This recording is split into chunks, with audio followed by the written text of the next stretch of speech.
কি নাম আপনার? কি নাম আপনার? এখানে কি হিসাবে আছেন? চাকরি করেন? এখানে চাকরি করেন না, সরকারি চাকরি। আচ্ছা, আপনি তো দেখা যাচ্ছে অসুস্থ মনে হয় নাকি?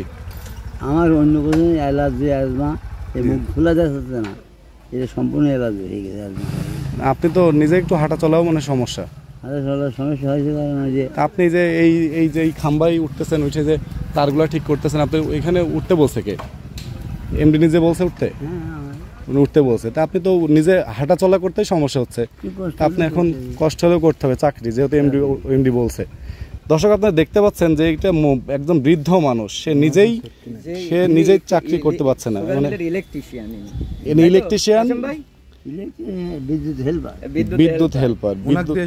বিদ্যুৎ হেল্পার, কিন্তু উনি একজন বৃদ্ধ মানুষ, উনি অসুস্থ এবং নিজেই চলাফেরা করতে কষ্ট হচ্ছে। আর কোনো সেফটি বাদেই দেখেন এত বড় একটা খাম্বার উপরে এই মইয়ের উপর উঠাই দিছে, এবং তারগুলা এতদিন কোনো সারা শব্দ নাই। এখন যেহেতু গতকালকে অশোক মারা গেছে, মারা যাওয়ার পরে সিকিউরিটি গার্ড লেবু পড়তে যে অশোক মারা গেছে, তারপরেই তাদের টনক নড়ছে। তাদের টনক নড়ার পরে সুগার মিলের এমডি এই যে বৃদ্ধ বিদ্যুৎ হেল্পার যিনি কাশেম ভাই, ওনাকে এই মই বয়ে উপরে উঠাইছে।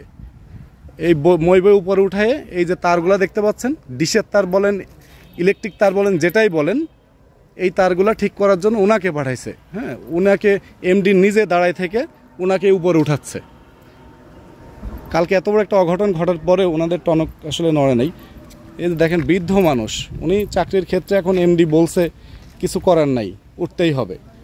উনি নিজেই দেখেন নির্জীব হয়ে আছে, চলাফেরা করতে পারছে না, কোনো সেফটি বাদে এই মইয়ের উপর উঠাই দিছে।